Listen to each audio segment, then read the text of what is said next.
The Young and the Restless spoilers. Hey guys, welcome back to the channel. It's Tuesday, it's raining outside, and honestly, my brain is completely fried after watching today's episode.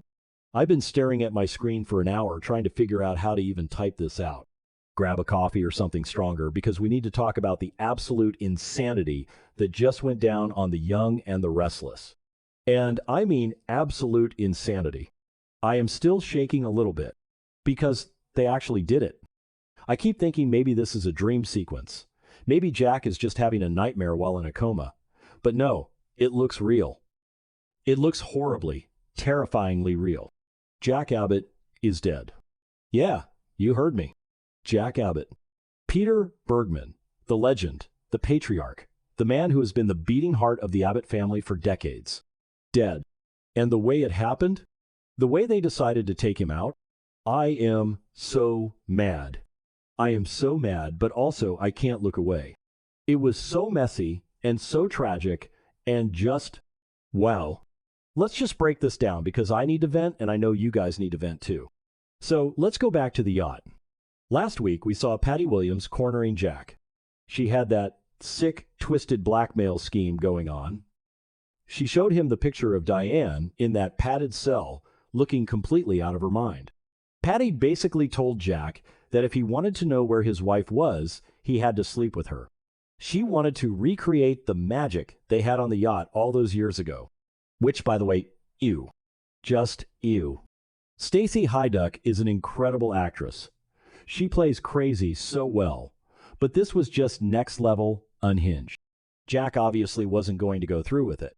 He was playing along, trying to get information, but the second he saw an opening, he tried to escape. He tried to run. But Patty doesn't handle rejection well. We all know this. We have known this for years. This is the woman who poisoned Summer Newman, for crying out loud. When she saw Jack trying to get away, something in her just completely snapped. And she grabbed a knife. And she stabbed him. She just plunged it right into him. On the yacht. The blood. The shock on Jack's face. It was brutal. It wasn't one of those clean soap opera injuries where someone gets a tiny cut and faints. It was messy. It was violent. I honestly had to look away for a second because it was so intense.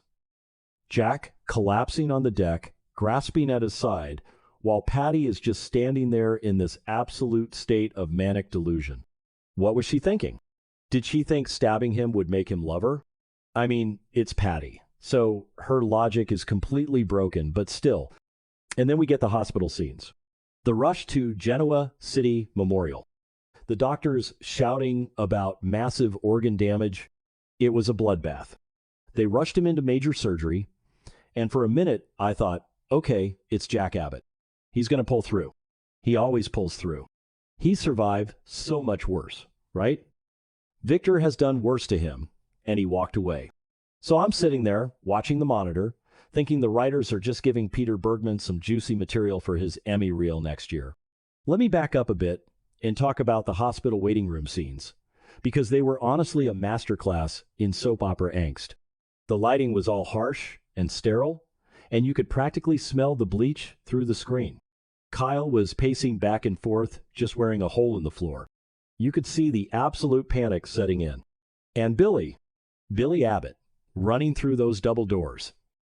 Billy is already a complete wreck right now because of the whole Sally situation. Remember, Sally just had that horrific car crash and lost their baby because Billy and Jill were questioning the paternity. So Billy is already drowning in guilt and grief. And now he gets the call that his brother, his Rock, is bleeding out on an operating table. The look on Billy's face when he saw Kyle. It was devastating. Billy just collapsed into a chair, putting his head in his hands. It's like the Abbott family is cursed right now. But the surgery ends. And it's bad. It's really, really bad. The doctors basically say there's nothing more they can do. His organs are failing. And we see Jack wake up. He is so weak. He looks terrible. They did a great job with the makeup because he genuinely looked like a man with only minutes left to live. And standing by his bed are Kyle and Diane. Now, let's pause here. Diane is there. Obviously, somehow, she got rescued from that creepy house with the barred windows. Maybe Tracy's tip to the police worked. Or maybe Kyle tracked her down while Jack was bleeding out. The show kind of glossed over the exact timeline of her rescue in this episode because all the focus was on Jack, which, okay, fine, I get it. The pacing is a bit clunky, like a first draft they forgot to edit, but whatever. Diane is there. She looks exhausted, traumatized from being locked up by Dr. Markham, but she is there for Jack. And Kyle is just a wreck. Seeing Kyle cry like that, man, it broke my heart. Michael Mealer nailed it. So Jack opens his eyes. He looks at Kyle. He looks at Diane. You can see him struggling to breathe. Every breath looks like it costs him everything. He knows he's dying. He knows this is it. And he uses his absolute last ounce of strength, his very last breath on this earth, not to say I love you, not to give some long emotional speech about the Abbott legacy. No, he looks at them with this sheer terror in his eyes, and he forces out 3 words. Harn LaMartin. He is Martin. And then the machines flatline. The long, continuous beep. Jack's head rolls to the side. He's gone. Jack Abbott is dead. I literally screamed at my TV. I screamed. What do you mean he's Martin? And then it hit me. It hit Diane at the exact same time. You could see the blood drain from her face. Susan Walters was amazing in this scene. The realization just washing over her. He is Martin. Dr. Lawrence Markham. The creepy psychiatrist who has been holding Diane hostage, gaslighting her, telling her she had a mental breakdown. The guy who took Patty's money. He isn't Dr. Markham. He is Martin Laurent. Let's just take a second to process this. Martin Laurent, the psycho who trapped Sharon and Phyllis in that clinic.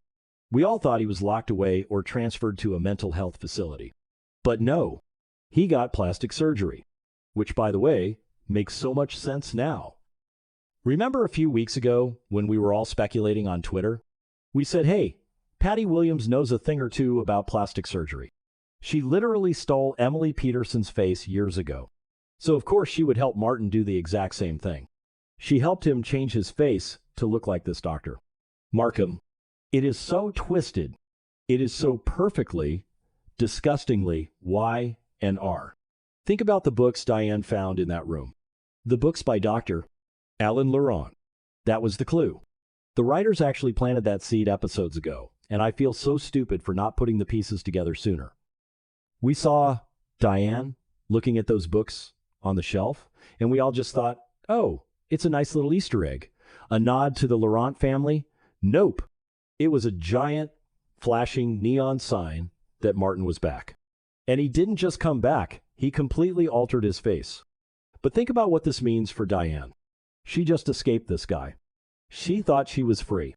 She thought she was coming back to her husband, to her life, to safety. And instead, she walks into a hospital room just in time to watch the love of her life die. And his final words are to tell her that the man who had her locked in a room is a literal serial killer with a new face. The nightmare isn't over for Diane. It's just starting. She is in so much danger. If Martin Laurent is walking around Genoa City wearing a doctor's face, who is safe? Nobody is safe. And honestly, I am terrified for her. I know Diane has a lot of haters. I know half the fandom wants her gone. But you have to feel bad for her right now. She is completely broken. Jack was her anchor. Jack was the one person who believed in her when she came back from the dead. And now he's gone. Because of Patty Williams. Because of a crazy obsession. I just keep thinking about the fallout. What is Kyle going to do? Kyle just lost his father in the most violent way possible. He is going to want revenge. He is going to go after Patty. And he is going to go after this fake doctor, Markham. And Kyle is reckless. He's going to get himself killed if he isn't careful. And what about Tracy? Oh my God, Tracy. She was the one who saw Patty with the doctor in the park. She knew something evil was happening. When Tracy finds out Jack is dead, it is going to destroy her. She has lost so much family already. It's just too much. And Victor Newman. We have to talk about Victor. Victor has been plotting against Jack. He was literally just trying to team up with Diane to destroy Jack's life. But Victor and Jack, they have this legendary rivalry. It's the core of the show. With Jack gone, what does Victor even do? Will he actually be sad? I think he will. I think deep down, Victor respected Jack. You can't fight a war with someone for 40 years and not feel a massive void when they're gone. I wouldn't be surprised if Victor is the one who ends up taking down Martin Laurent just to avenge Jack. Okay, maybe that sounded dramatic, but you get what I mean. Victor hates when other people play with his toys. And Jack was Victor's favorite toy to break. And speaking of Victor, let's really dig into what this means for the mustache. Victor Newman has spent his entire adult life trying to crush Jack Abbott. It's been a game of chess that has lasted for decades. Just recently, Victor was literally trying to manipulate Diane into betraying Jack. He was playing his usual games, trying to kick Jack when he was down. But now, the game is over. The king has been toppled, and it wasn't even Victor who did it. It was Patty Williams. That has to sting Victor's ego on some level, right? To know that his greatest adversary was taken out by a deranged ex-lover with a knife on a boat instead of in a massive corporate boardroom battle? I can picture Victor sitting in his office at Newman Enterprises, staring at his portrait, pouring a glass of tequila, and just sitting in absolute silence. The town of Genoa City without Jack Abbott is a town where Victor has no equal to spar with. I honestly think Victor is going to be furious. Furious that Jack was taken from him. Furious that some psycho like Martin Laurent is playing games in his town. Do not be surprised if Victor unleashes his own private security force to hunt Martin down before the Genoa City Police Department even gets their boots laced up. But seriously, what were the writers thinking? Are they actually killing off Jack Abbott permanently? I know actors retire. I know Peter Bergman has been doing this forever. But to take him out like this? Stabbed by Patty Williams on a boat? It feels so sudden. It feels so raw. Part of me is still in denial. Part of me thinks maybe he'll wake up in the morgue, or maybe it's a fake death. I mean, Diane faked her death, Victor has faked his death like 10 times. But the way they filmed this, the flatline, the tears, the final words, it felt so final. And that final moment, I have to replay it in my head because it was so perfectly executed. The room was dead silent except for the rhythmic, slow beep of the heart monitor. Beep, beep, beep. Kyle was holding his dad's right hand, sobbing into the blankets. Diane was standing on his left, her hands covering her mouth, eyes wide with this desperate hope that he would somehow pull through. Jack's eyes fluttered open. They were cloudy, unfocused at first, but then they locked onto Diane. You could see the sheer willpower it took for him to form words. His lips were trembling. He squeezed Kyle's hand, just a tiny bit, and then he looked right into Diane's soul. Harlan Martin. The way he gasped it out, like the words themselves were choking him. And then, the breath just left his body. His chest fell and didn't rise again. The monitor let out that long, piercing scream. The flatline. Kyle completely broke down, burying his face in Jack's chest, screaming for the doctors. Diane just froze. She backed away from the bed, her hands shaking, as the realization hit her like a freight train. It was cinematic. It was devastating. It was everything a soap opera death should be, but it still hurts so much. And the Martin Laurent twist. It's brilliant, but it's also so frustrating. Because Sharon and Phyllis are going to have to get dragged back into this. They are the ones who survived Martin last time. They are the ones who know how his sick mind works. If Diane wants to survive, she is going to have to team up with Phyllis. Can you imagine? Phyllis and Diane, the ultimate enemies, teaming up to take down a plastic surgery serial killer. It sounds like a bad fanfiction, but honestly, I am totally here for it. The drama would be delicious. But right now, it's just heavy. The show feels so dark right now. Between Nick being addicted to drugs in Vegas, Sally losing her baby in that horrific car crash, Nikki being drugged by Victor and having her company stolen, and now Jack being murdered, it's just tragedy after tragedy.